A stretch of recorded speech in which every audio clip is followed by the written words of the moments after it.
What's good, Cowboys Nation? It's your boy Cowboys Classic here yet again with another video. All the stuff that's been happening, there's been a couple of things that haven't been too much, but it's stuff worth talking about. Like, of course, we already talked a little bit about Dan Quinn and him being our new defensive coordinator. But Joe Whitt, I wasn't too excited about him potentially being defensive coordinator, but as passing game coordinator and secondary, and as our secondary coach, I think I can get jiggy with that, for sure. I think I can for sure get jiggy with that. I like that move. Now, granted, a lot of people not too crazy about him being a coach in any aspect of our game just because of his success level in Atlanta. Was he that successful there? Nah, Atlanta defense wasn't that impressive. I've said that before. But as a secondary coach, his resume, like I said about Dan Quinn, is impressive. Now, granted, he did have Charles Woodson there. He had Sam Shields there.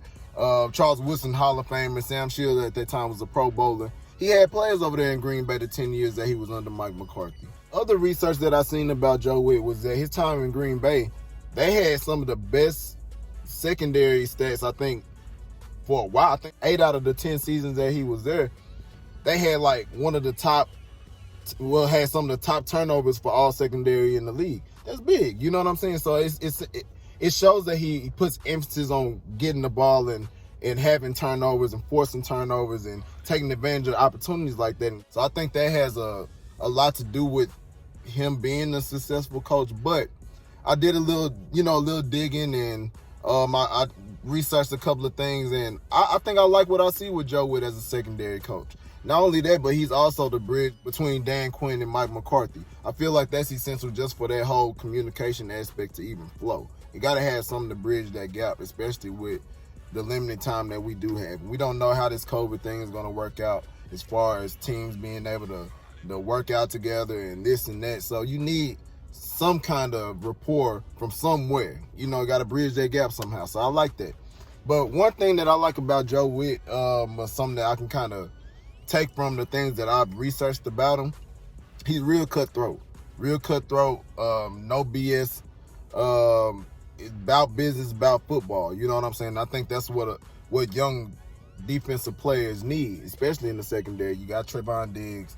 You got Anthony Brown, who's really a vet at this point, but everything else is unsure. We got a lot of free agents, and we're going to have to fill them needs in the draft. Therefore, we're going to have a lot more young players. What Joe Whitt brings to the table is grit. He brings discipline, and you're going to do it this way or you're not going to play. And I'll show you a clip real quick. This is just an interview he had in his time with Cleveland. We're going to get them here, and they're going to do it our way, or they won't be out there doing it. And there it goes in a nutshell, man. You either do it, you either play physical, you do it my way, or you won't play. Bottom line, he don't really care who you are. But he demands that you're physical. He demands that you give full effort. And he demands that you do your job and know what the hell you're doing. That's what you need. You know what I'm saying? You need somebody who not playing no games. You coming in here, we here to make things happen on the defensive side. I like that. Another clip I'm finna show y'all. One thing that I've noticed about him is that he's not just a sideline type of coach. He's an active coach. You know what I mean? It's a difference between telling somebody what to do and actually showing them how to do certain things. And that's something that he's done. Like, and it shocked me because I'm like, damn, this dude really up in the, you know what I'm saying? He really in the field with these dudes. And he don't have a dummy or a mat to protect him. He really in here. You know what I'm saying? Something like that, I think, could spark the team. Where it's just like, oh yeah, he really up here. He know he talking about. He gonna get down and dirty with us. You know what I'm saying? That's what players see. You know what I mean? And I'm gonna show you this clip too right here. I didn't interview Rodgers. I know Rodgers played with him for a couple of years. I went up with him. What up? You really did that baseball.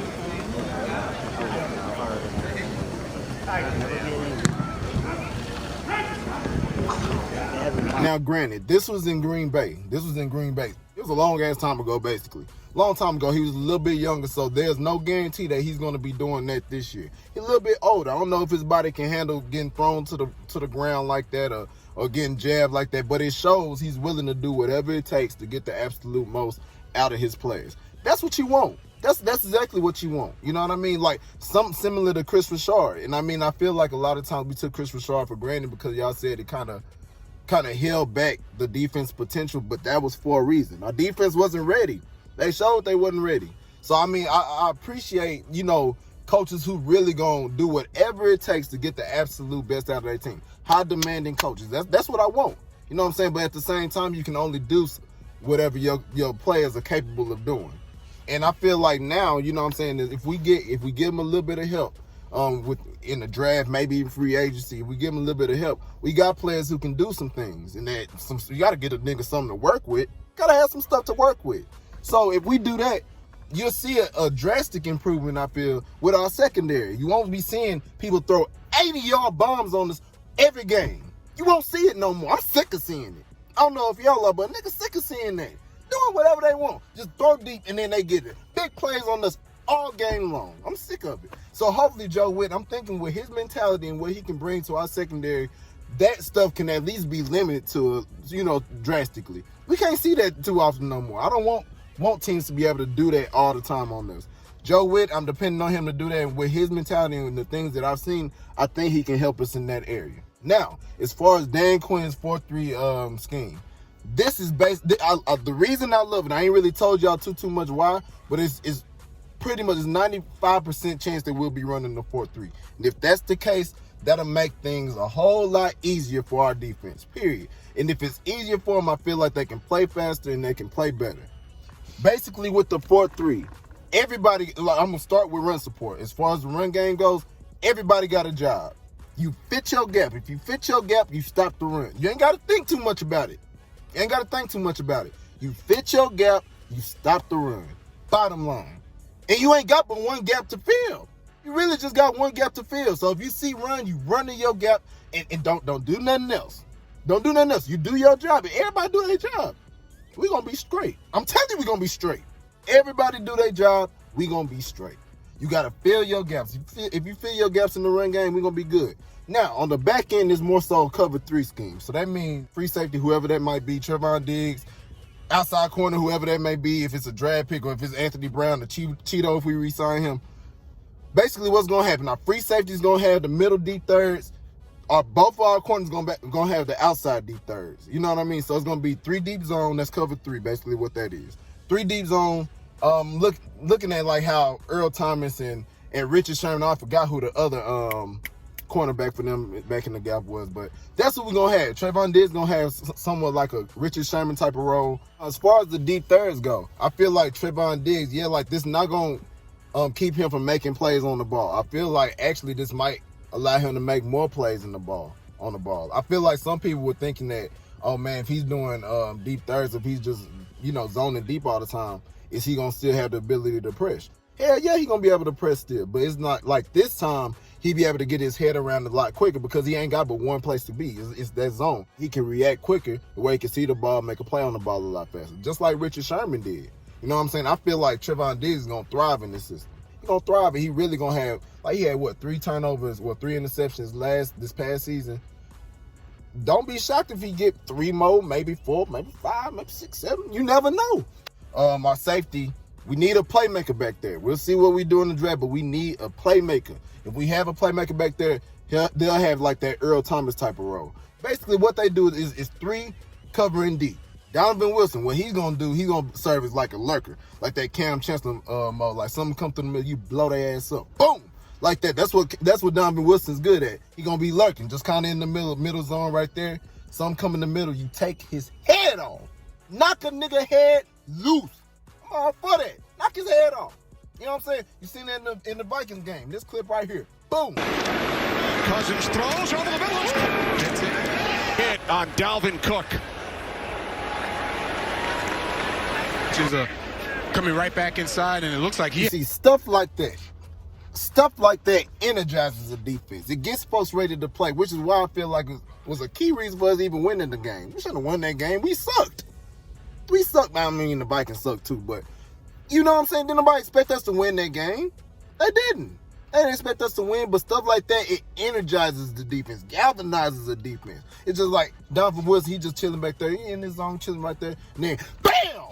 Hit that nigga. Knock his head off. I'm talking about to Dalvin Cook, one of the better running backs in the league, coming in there. Boom! Knock his head off. I'm all for that. That's something that we'll see. That's what Cam Chancellor did. Now I don't want nobody to get hurt, obviously. I'm just saying you hit somebody hard so they won't come back in the middle no more. Basically, you know what I'm saying, have somebody there to be an enforcer. Donovan Wilson is an enforcer type of player who can make plays. He you know what I'm saying, there's a good opportunity for him to even catch picks right there too. It's just something, we need somebody right there who's dominant. Donovan Wilson can play that role. Now, the jobs of the outside linebackers. Jalen Smith, whoever our strong side linebacker would be, I don't know if it'll be Sean Lee, who knows, or if it'll be a draft pick. Whoever's the outside linebackers, y'all zone is pretty much like the flats. Y'all got like the flats area. It scares me because these niggas can't cover. Well, they showed they can't cover that well, so it seems like they might be a liability, but I'm hoping with just one job and with them not having to worry about, just covering one specific person, they might do a little bit better. I'm hoping and praying. Even Leighton Vander Esch, he's going to be in the middle zone too as well. He won't be deep, but he'll be in the middle of the field type of zone, kind of similar to where Donovan Wilson would be. But those will be the zones. Now, our linebackers, as far as coverage goes, they scare the hell out of me because quarterbacks were picking on our linebackers all game long. In particular, Jalen Smith. Now, they picked on Leighton Vander Esch in coverage too, but Jalen Smith, it seemed like everywhere he was at, they was going right at that nigga. Right at him. Whether it was the run or the pass. Where Jalen Smith, where 54 at? We going right there. Easiest spot. I know they getting the first down. Sad as a mother. The most annoying thing in the world. Like, you know what they gonna do, and you can't stop it. From the neck down, we straight. From the neck down, we straight. But what we show from here up, we got a big issue. Niggas can't think. They ain't processing stuff too fast. I like this whole Dan Quinn scheme as far as making things a little bit easier. You do your job, we can stop somebody. You got one job to do. If it's pass, you got one job. If it's run, you got one job. All you got to do is figure out which one it is. If you do that, we should be straight. We will see. You know what I'm saying? We'll see. We need players. All of that's going to be fine and dandy. The scheme seems like it'll work. I've seen it work before, but the scheme means nothing if we don't have the proper players. We got to have the personnel to do it. You got to have playmakers. That's why I want this draft to be predominantly defensive. Now, I'm all for getting best player available and all of that, but I want a defensive draft. We got to address defense, and draft picks that we haven't invested high picks in the past, like safety or defensive tackle, we need that. We need that this year. We need that. You know what I'm saying? Even if it take you moving back from the 10th spot to get that. I'm with it. Whatever it takes, man. Whatever it takes to get our team better, we'll see. All of that stuff subject to change. But we'll see. We need help on the defensive side. Therefore, we need to draft help on the defensive side. Period, man. And I love my offense. You know what I'm saying? If it's just like a can't miss at a certain position and you got to do what you got to do, kind of like that CeeDee Lamb pick, you get best player available. I'm not trying to have a taco situation again. But we need defense bad as a mug. We'll see how all of that stuff goes again. Thanks to everybody who likes, comments, and subscribes, man. I appreciate all of that. I see the subscribers growing slowly but surely. But I appreciate all that love, man. Cowboys Nation, rise up. If you ain't with us, rise up. Holla at your boy, man. Peace.